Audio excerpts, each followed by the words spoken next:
Hey, what's up? What's up, everybody over here at Fly Nubian Queen? It's your girl, Madam President. I am here with the wonderful women, Dr. Charm Timms and the Constance Carter. And, I know everybody is coming on a holiday, coming down from a holiday high, going into the new year. So a lot of people are organizing and getting prepared for the new year. But before we just get too far into 2021, we just discovered some very, very heartbreaking news. Some very heartbreaking news for a woman named Dr. Susan Moore. She basically, I'm going to let you guys come into the room, come into the chat. I'm sorry, sometimes I just move a little quickly. I'm Madam President. I'm from Chicago. Dr. Charm, where are you from? I am from Houston, Texas, H-Town. Okay. H-Town. Constance, where you from? I'm from Cali, baby, NorCal, Bay Area, represent. Okay, from the Bay. All right. I see Hotep Black Power, Shanae say B1, of course. So as we go into this entire conversation, this conversation is for Black women and the medical treatment that they receive. But this Black woman in particular, her name is Dr. Susan Moore. She goes into the hospital and she basically is in excruciating pain. I'm not sure if it was COVID related or what all of her symptoms or issues were, but we know for a fact that she was completely mistreated. She was mistreated. She was disregarded. She was disrespected, and ultimately it led to her untimely death. I'm sick by this because as an African-American woman, this is just not how we should be. This isn't how we should be treated in this country, but this is a consistent treatment from the boardrooms to the hospital rooms. And it's time's up for this. So basically, I'm going to play a little bit of the video from the sister because Dr. Susan, she had some things to say, and I'm just going to share the screen a little bit before I let you guys have the floor. Just give me 1 second to share the screen.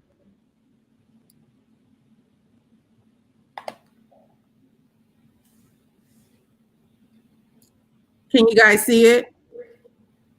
Mm-hmm. Okay.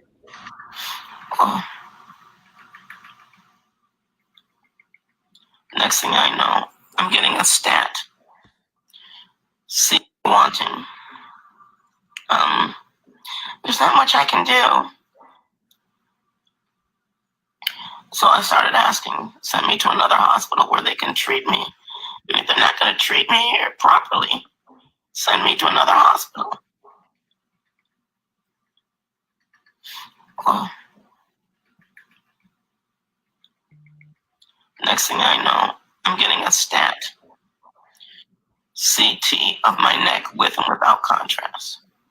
The CT went down a little bit into my lungs, and you could see new pulmonary infiltrates, new lymphadenopathy all throughout my neck.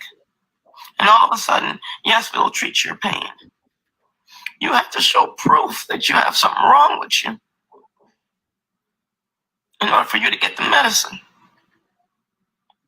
I put forward and I maintain, if I was white, I wouldn't have to go through that. And that man never came back and apologized. This Dr. Bannock guy. And then today now. Wow. Ladies, so this is her on her dying hospital bed, taking the time to create a video, sharing with Facebook and other friends her mistreatment from Dr. Bannock. Basically, she said that if I was white, I wouldn't have to go through this. And I want to explain medically what she's discussing, like what's going on, because she's using a lot of technical terms in the video, if I may. Mm-hmm. She's saying that they gave me a CT, which is a computer tomography, which gives you, it's like an X-ray, but you have more views. You have you can see better than in an X-ray, because an X-ray is just pretty much one dimension. So the CT, you can see more dimensions, so you can see things better. And she's saying that there were new infiltrates in her lungs, which basically means that she had fluid, pus, white blood cells, signs of infection in her lungs.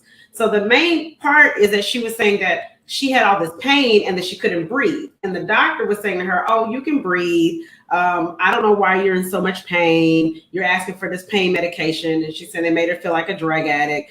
But what happened was when they looked and did a CT of her lungs and her neck and all that, after much insistence, they saw lymphadenopathy, which is where, you know, when you get swollen glands, when you get sick.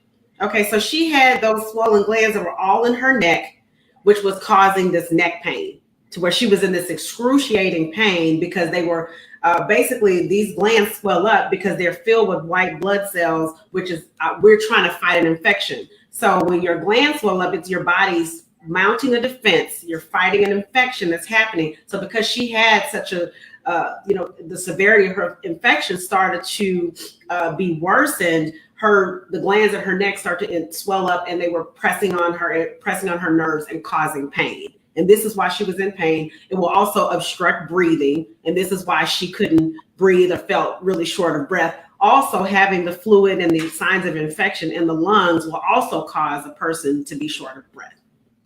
Absolutely. Thank you so much for that breakdown. I mean, this is heartbreaking. Constance. They treat dogs better than they treat us.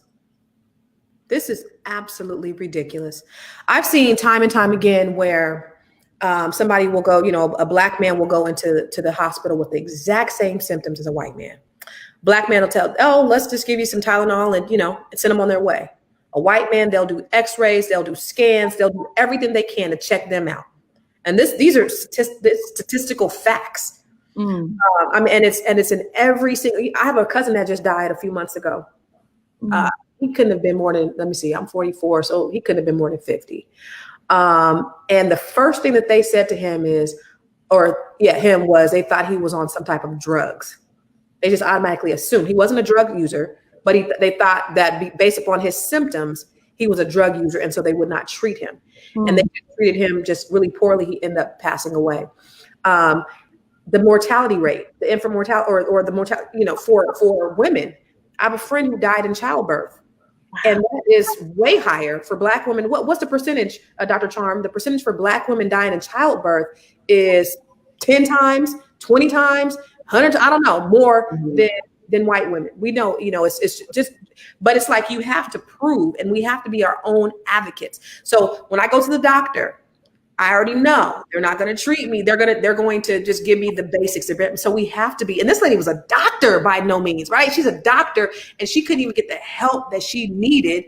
Imagine for a person like us who don't really know, and we're just going for, we're just taking what the doctor says, and we just go about our way. And so many of us have died because of that. And it's heartbreaking. And I just sat here and I cringed, Dr. Charm, when you were explaining what was going on with her, because she had to be in excruciating pain to be dealing with that. And they're telling her, no, you're not in pain. You're not in pain. They think we're users. They think you could take the pain. There's a statistic that basically showed that doctors, when you think of doctors, you think of intelligent people.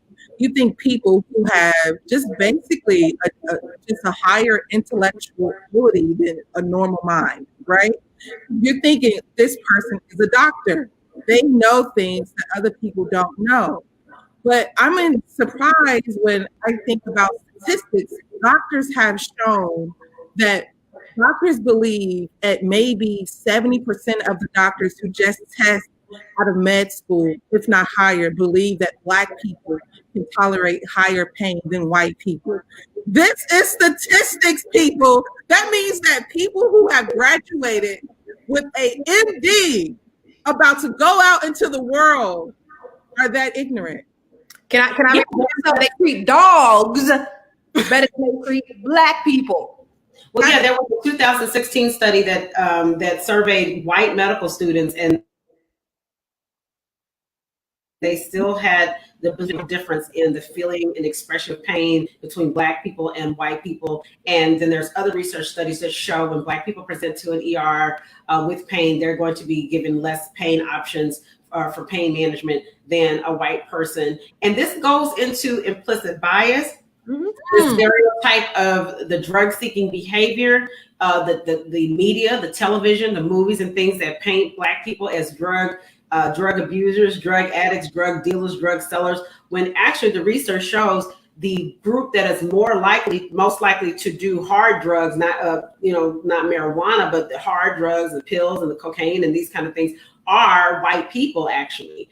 And so of all the races, Black people, it's more with marijuana or something, and which has become legal in many states now. But the hard drugs statistically are white Americans. Also, you look at the opioid crisis versus the crack cocaine crisis. The crack cocaine crisis, in the 80s, the general public opinion was to just throw everyone in jail, and their crack babies and crack mothers and crack dens, and just throw everyone in jail. And now we have the fallout now with the election and the mass incarceration, why Joe Biden missed out on on quite a few votes because of him being the architect of mass incarceration.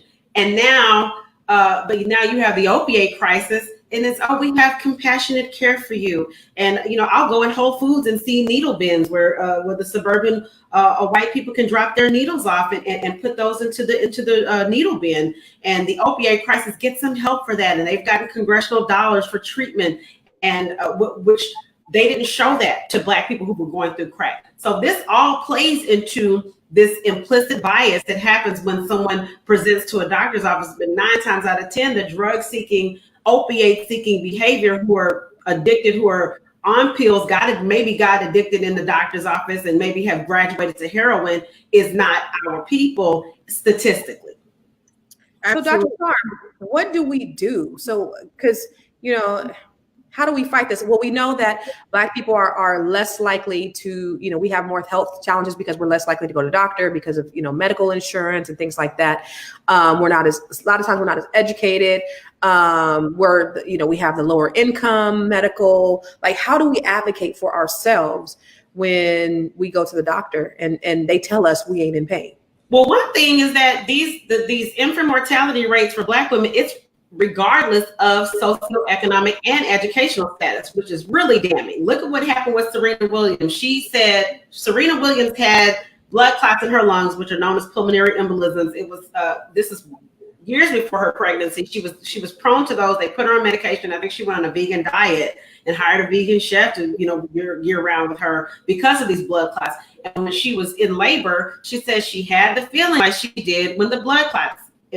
From the symptoms, because it will cause shortness of breath and other symptoms. And she told the doctors, I think I'm experiencing these blood clots in my lungs. And they were dismissive of her, and she had to insist. And when they checked, she had the same thing. This is a woman with gazillions of dollars.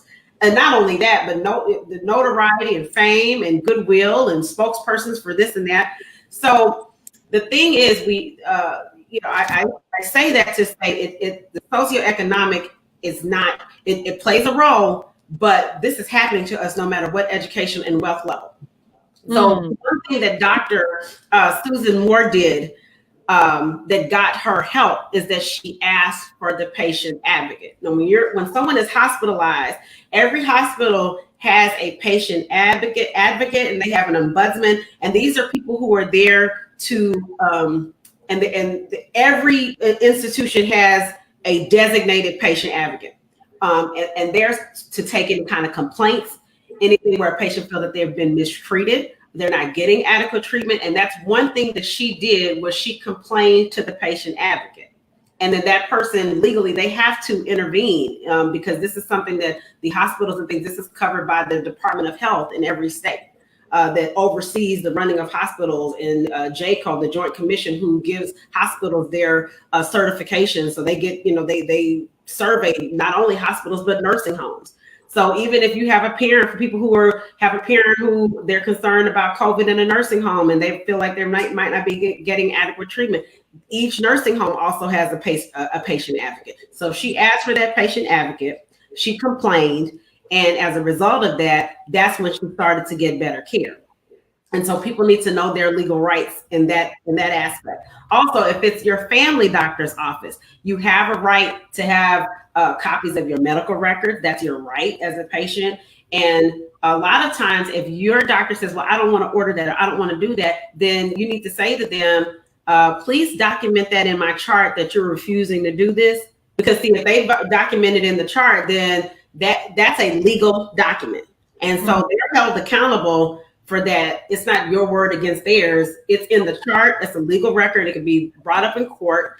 And that's when you start to hear people change tunes. Well, maybe I should order this test. Or maybe and the other thing I think is really important. I mean, once it gets to the hospital level, we don't really have control over who's seeing us. But this is the critical role that Black doctors, having a Black doctor and having someone who looks like you providing your care is really important, because we have ingrained sensitivity that doesn't have to be taught. We don't have to go through implicit bias or racial sensitivity, because we've experienced that in our lives. And so having a Black doctor and doctors who look like you, it's really, really important. Other groups, they go, I worked with the Hispanic community for a very, very long time in Arizona, and that community was very, very adamant about seeing doctors who spoke their language. I'm completely Spanish speaking, but the clinic that I worked with, the doctors were, the medical director was Hispanic. She spoke Spanish. She had Spanish speaking staff. The people who came in, they saw someone who looked like them, saw someone who spoke their language, who understood the things that go on in their community. And so as a result, our doors were always full. And having the opportunity to serve the Black community here in Chicago and what I've done here, it's really important, because there are things that we see that other people just don't see, because we have that sensitivity that comes with it. So I really impress upon people to do that also. Absolutely. Thank you so much. I want to do some housekeeping right now. You're just getting into the room.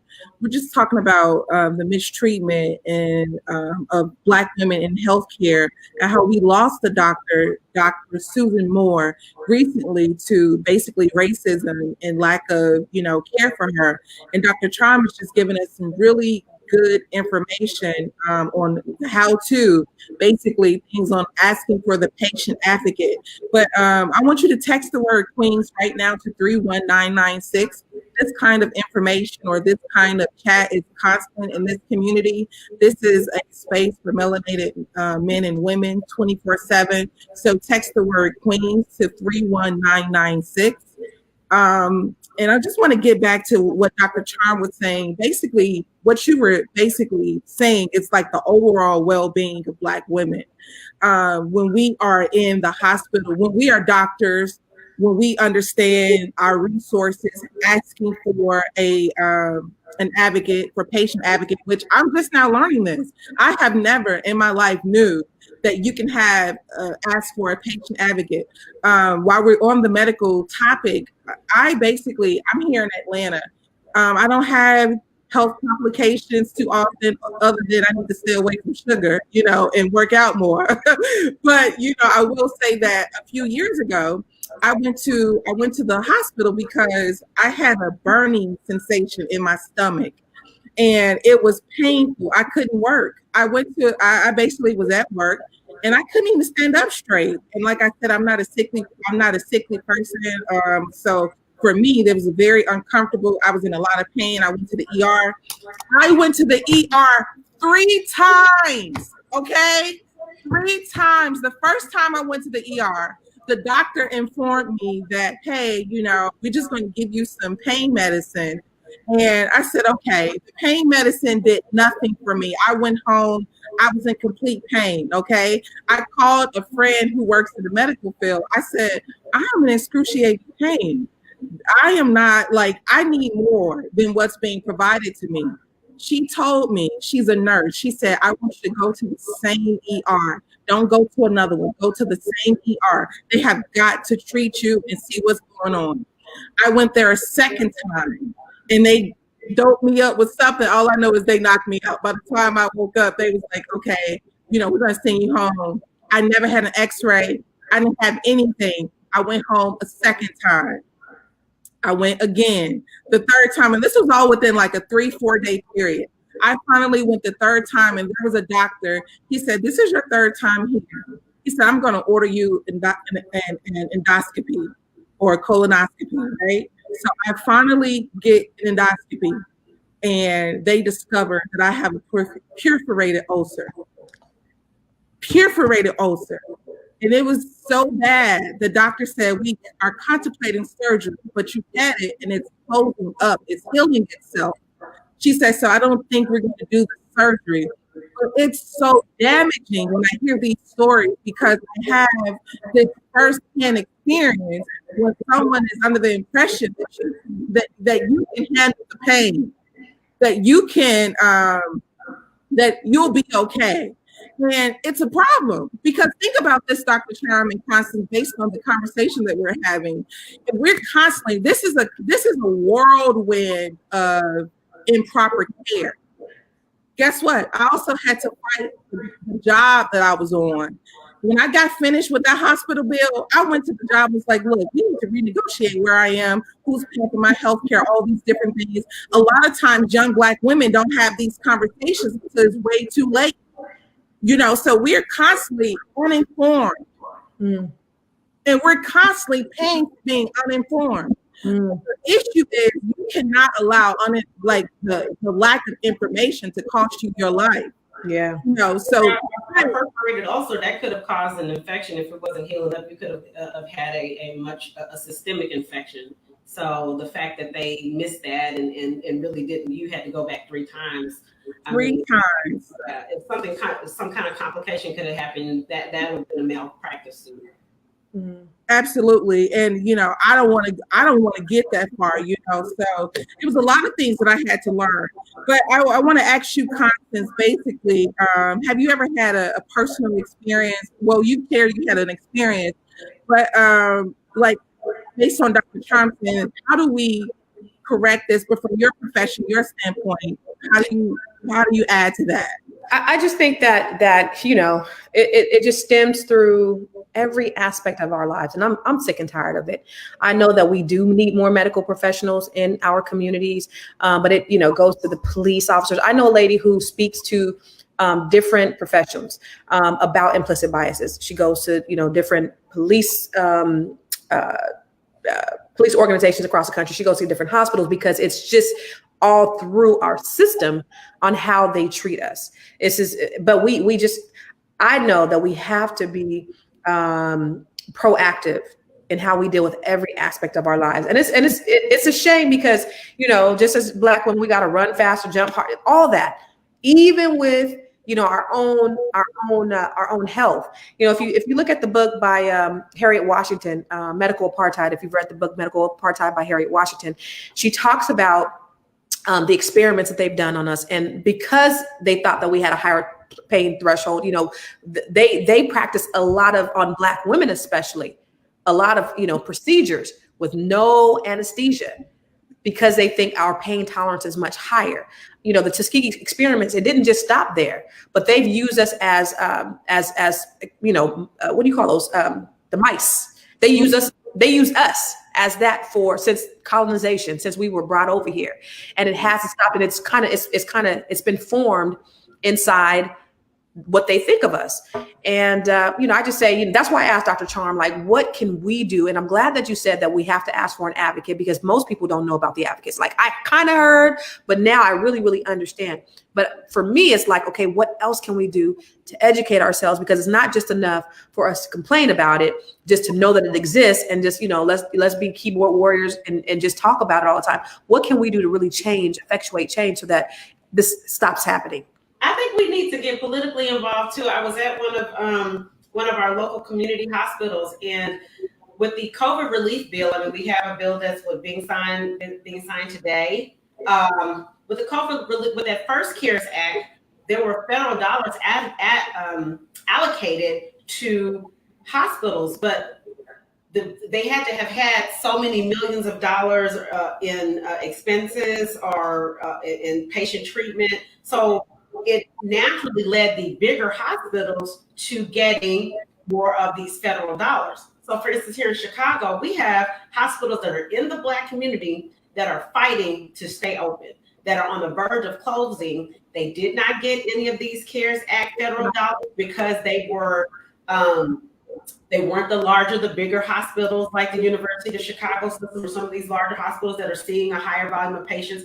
That act could have been written in a different way to have protections in there for the smaller community hospitals, because these smaller community hospitals that are in the Black community or in the Hispanic community, they tend to have people that are from that community working there, who understand the needs of that community, who are able to address the needs of that community. And so, for instance, one of the hospitals here in Chicago, they had extra operating expenses due to COVID, because they had to buy PPE or personal protective equipment, the gloves and the masks and things for the doctors and nurses. So they had over $600,000 more in expenses that they normally would because of COVID, but they got none of those federal dollars that were mentioned in that CARES Act, even though there's on the West Side serving the Black community. And so this is happening in multiple hospitals here in Chicago, and I'm sure Chicago being a microcosm for America, that it's happening all over America. So we need to get politically involved with our Congress people and our aldermen and definitely our senators, so that the hospitals that serve these Black communities and these other communities get the resources that they need to stay open. I totally agree with you, Dr. Charles. I'm going to go to closing remarks on this, because I believe a lot of information has been properly given. I don't know how much more, I could give, or Constance, do you have any more information that you can give on this particular topic? Dr. Charm, I'm sure you're full of information in general. Well, I wanted to add that, the thing that she was fighting with this doctor over getting remdesivir, which is an antiviral that's given to people who are in the hospital, who are hospitalized for COVID, but they are not on a ventilator yet, so they can still fight it. And he was like, oh, no, you don't need that. And he was giving her all kind of pushback. But then when I looked at her medical history, this woman has a condition called sarcoidosis.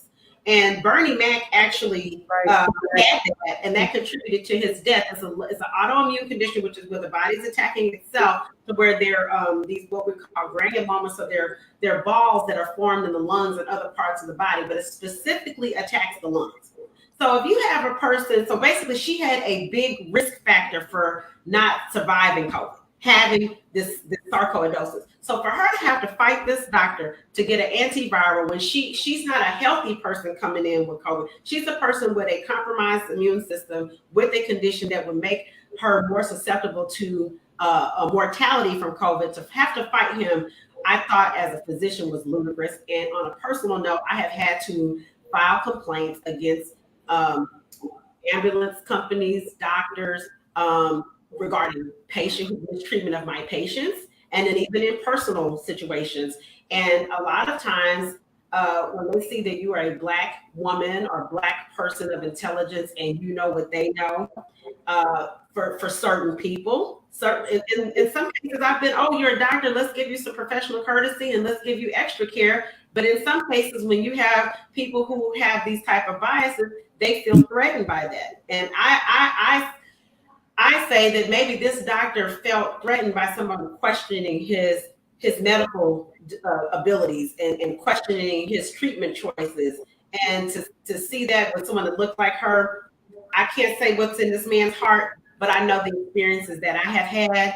And it is unfortunate to have to, and it's so hurtful, because you dedicate your life to treating people. You dedicate your life to putting other people's health before your own, putting other people's needs before your own. And when you're in a situation where you need help, to have someone treat you that way, who knows what it's like to what you go through. I think I felt her hurt. I felt her pain.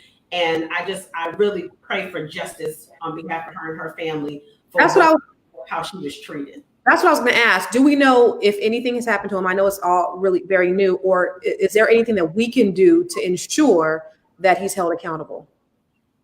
I'll be right to that hospital. I know the hospital says they're investigating it, and I don't know what the activism community is doing, but they're saying that it's being investigated. But I'm sure that her family is probably going to take legal action.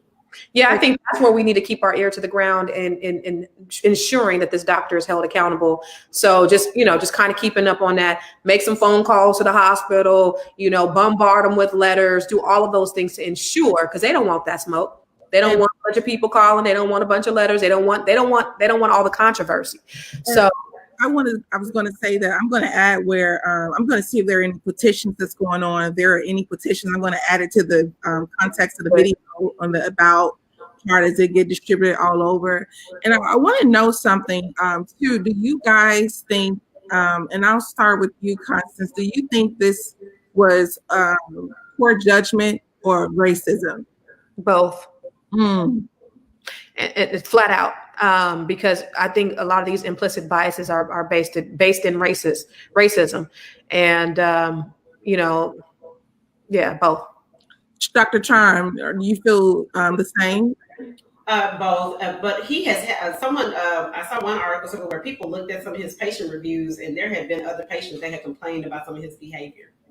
Absolutely. So usually people who have these type of behaviors and these incidences, this isn't the first time. This isn't the first time. Yeah, it's not the first time. Mm-hmm. Also, too, like for example, if there are statistics that shows that a doctor who predominantly white doctors who's graduated out of medical school, if they believe that Black people can endure pain higher than white people, in my opinion, they're not ready for graduation. Right. They're not ready for graduation. So how can we fix that issue, right? We're teaching that in school. Why aren't they teaching that in school? Oh no, they're teaching in school. The first oath of med that we take as doctors is first do no harm. And when you go to the hospital, that's one of the main things you see around the hospital is you have a right to pain management. If your pain is not being managed, please let someone know. I've seen that many times going into a hospital. And so it's unfortunate when she's gotten to the hospital, what has happened to her. One thing we want to do, especially with this corona, is on prevention. They have done the studies on vitamin D that show that the people who have the higher mortality from COVID have low vitamin D levels. So everybody get your vitamin D levels checked, especially because we're darker skinned. We need more sunlight to be able to get vitamin D. Most people have a vitamin D deficiency. When I was practicing medicine in Arizona, 95% of the people had a vitamin D deficiency in a place where we have year-round sun. So most people at this time. Dr. Charm. Dr. Charm. So tell us, that way everybody can know, what are some things that they can do, just whether they know or not that they have a vitamin D deficiency. What are some things that they could take?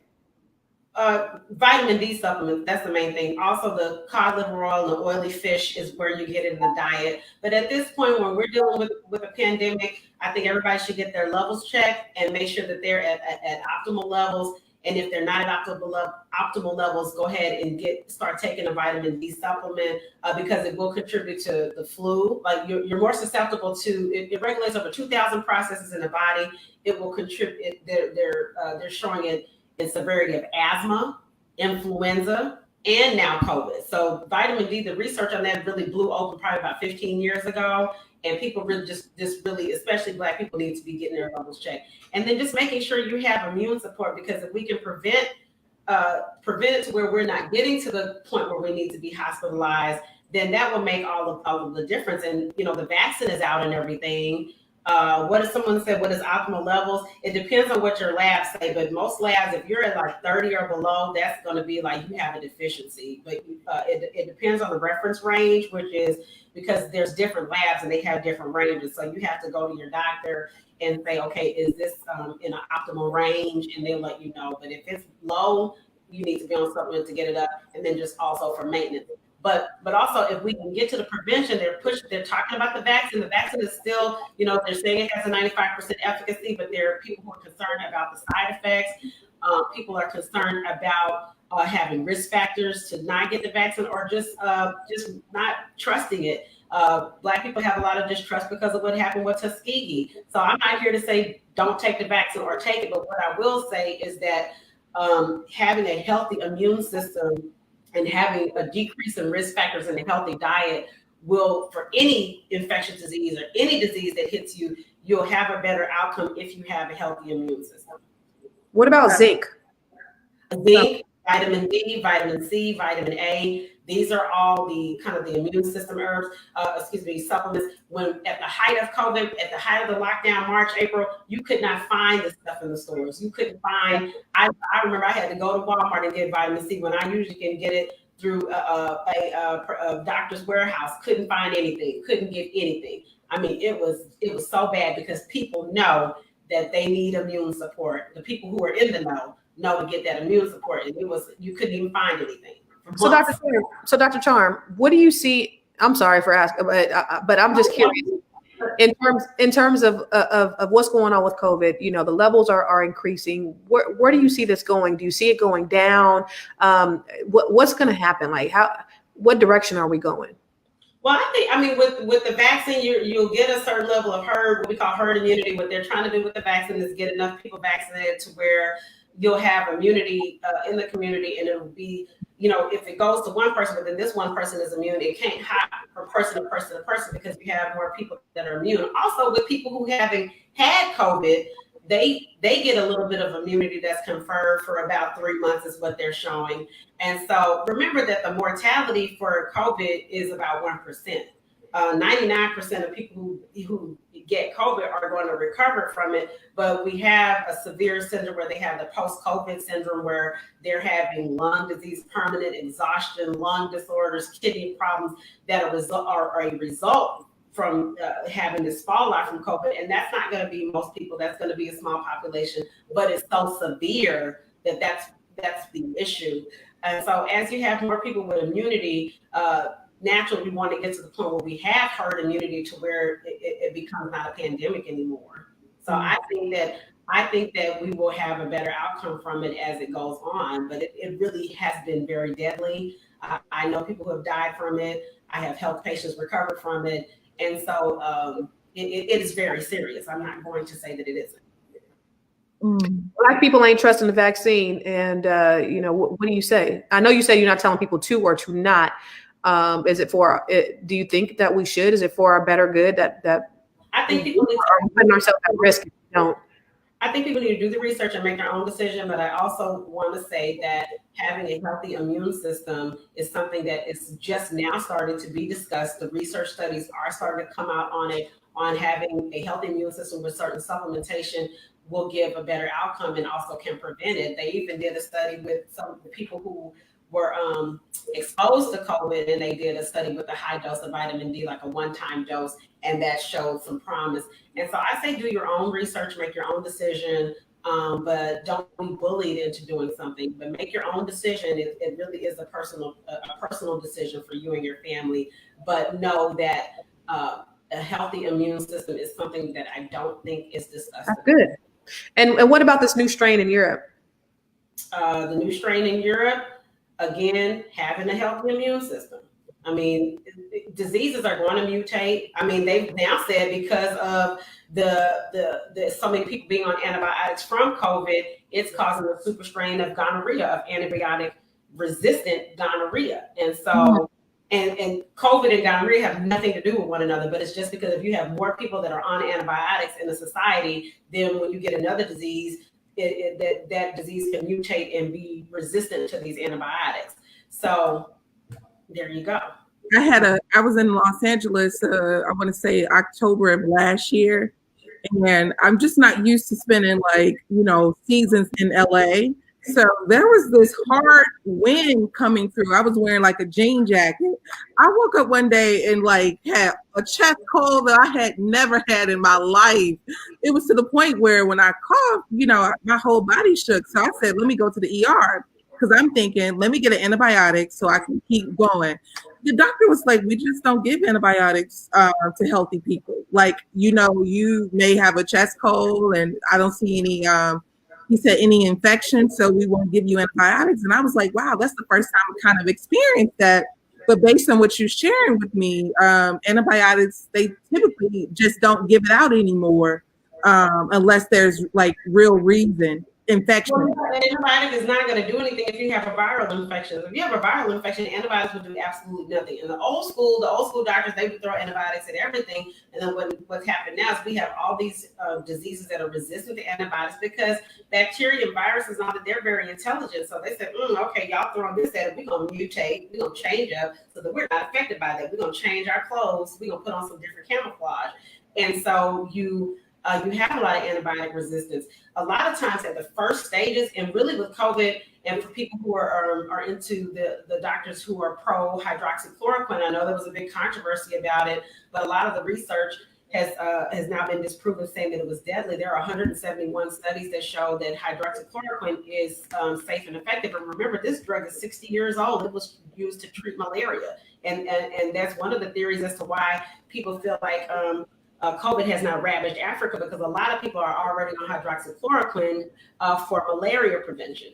And so that's one of the things that hydroxychloroquine and azithromycin, right now in a lot of states, it's hard to get it. You have to have like a positive COVID test, and they limit refills and things on certain tests, on certain people getting hydroxychloroquine. But some studies have shown if it's given early enough on, that it will lessen the severity. So a lot of infectious diseases, if you can catch them early and really treat them early, then you have less severity of outcome. I'm going to ask you one more question, Dr. Charm, and that is vitamins. Like, what's your recommendation for? Now, I know some people, they have a daily vitamin. I'm one of those people who need all in one, but I don't want it to be a horse pill, so I mean, I'm like the worst, like, child, I cannot do 5 horse pills, but I want a good vitamin. And I heard a lot of negative things about certain vitamins that you kind of grab at just a Walmart or something like that, like one a days. I heard they were horrible. They were, pretty much found whole in sewers and things like that. So what's your recommendation for vitamins during this time? I think the one thing with the vitamin, when you pee, it should turn your pee like bright green or yellow, because that means that it has more than enough in it. And so that when you pee, the extra is coming out in your pee. So it should be able to turn, some people say, no, that's not true, this is synthetic. No, it should turn your pee bright green or yellow. That means those B vitamins are passing through because you've had more than what your body needs, and it's peeing out the rest. Diet is really important. Vitamins, that we take as supplements, a lot of times our diet is very poor in America. And so we don't probably get enough through food and everything. So that's where you really do need supplements. Also, the soil is not at the healthiest levels, soil depletion. So I'm not going to tell people just eat food and don't take supplements, because I don't think that's correct. But I will tell you that vitamins and nutrients, the best way to get them, the best way that your body likes to get them, is through your food. So you can't be Burger King and McDonald's and expect to have a healthy immune system, because sugar and all these things will destroy your immune system. I'm not talking about every once in a while, but shoot, I go and get a Big Mac too. But I'm talking about if this is your baseline every day, eating poorly, then that's going to weaken your immune system. So you got to get nutrients in. And for people who they hate vegetables, they don't like to eat it, take yourself a fruit and veggie smoothie. I like to do spinach or strawberry, banana, and apple, and just put it in one smoothie. That way you at least got it in one drink if you don't get it in any other time of the day, was what I tell my patients. So nutrition is really, really vital. Okay. Thank you for that. Oh, look at it. Okay. I like that one. What kind of vitamin is that? They're Power C. Are they okay? Because I take like 3 more. I like that one. Yeah. Okay, they're like gummies. They're gummies, and they're good. Yeah, I like that one. Okay. I got it from Costco. The GOLI, that one. The Goli, GOLI, are those good? I think I've seen those. Yeah, there's so much stuff out there, but the main thing is you want to get good levels. It needs to have like optimal levels of everything in it, because if not, then you're not getting what you need. So, okay. Yeah. All right. Let me tell you, I'm not educated like you, Doc, but I do 2 zinc pills. I do 3 of these. And I do a couple of teaspoons of apple cider vinegar every day. And I'm like, COVID ain't gonna get me. COVID ain't gonna get me. Well, look, I'm not gonna miss the opportunity. a group of Black female doctors, and I wrote a cookbook called The Quarantine Kitchen. Y'all can get it at www.drcharmbook.com. I know everybody took a break for Christmas and everything, but I'm still slinging my books. So we have a lot of healthy recipes. They aren't all vegetarian. We've got some meat recipes in there too. But those recipes are really healthy. What's really sexy right now? The sea moss. Everybody's in the sea moss. Yeah, we got 3 sea moss recipes in there. We've got quite a few healthy things in there, and it's Black female doctors that mostly of us are holistic doctors. I'm a naturopathic doctor, and we most of the ladies in there are naturopathic. We've got 2 herbalists in there, but we've written this book called The Quarantine Kitchen because we were wondering what we needed to do for our families. And I think I was vegan for about 3 months while I wrote that book. So all my recipes are vegan in the book. Okay. But yeah, just really getting down to that nutrition, y'all. It's so important. Absolutely. Well, I've got a lot of information from this session. Constance, do you have something you want to say? I was just going to say, I'm happy to hear that a couple of things. A couple of my takeaways is that we must, if we feel like we're not being treated fairly, go ask for a patient advocate. That is extremely important. If we go to the doctor, we go to the hospital, and we are not getting the care that we need, please, everybody, seek the patient advocate, and you'll get help that way. Number 2, I'm very happy to know that vitamin D also contributes to the overall health. So we should definitely be getting our vitamins and our supplements. So I'm happy about that. So this has been a very fruitful conversation with you. Said a whole lot of good stuff, Dr. Charm. You hella smart. I'm just in the Bay Area, so I don't know that much, but you're hella smart. But my 2 takeaways from the day are patient advocate and make sure we get that vitamin D. So thank you. Constance, let people know where they can find you. Yes, nobody works harder than Constance Carter. And I'm on every night, Fly Nubian Queen TV at 6 p.m. Pacific, 9 p.m. Eastern. I'm trying to build my tribe. I know everybody be asleep. They don't be trying to get on. But I be on there talking about some good stuff. I'm going to talk about, something that's going to motivate you, something that's going to inspire you. I'm going to talk about Black love and unity. I'm talking about all the things that really affect our community in a positive way. I'm not going to talk about nothing that's going to, I don't do the shocking stuff. I just want to help inspire and enlighten folks so that they can live their best lives. So tune in every night, tonight included, 6 p.m. Pacific, 9 p.m. Eastern, 8 Central. Absolutely. And of course, I'm Madam President, always with the Z. It's always a pleasure to see you guys. I love to see my sisters over here. Thank you, Dr. Charm, for your knowledge, your insight. Thank you, Constance, for your knowledge and insight. And I love hanging out with y'all. And make sure you guys Fly Nubian Queen, TV.com. Of course, text the word Queens to 31996 and sign up and go to Fly Nubian Money. Get your bag up. 2021 is around the corner. And of course, I'm wishing everybody a lot of peace and love. And I don't see you guys before the new year. Happy New Year, and catch us next time.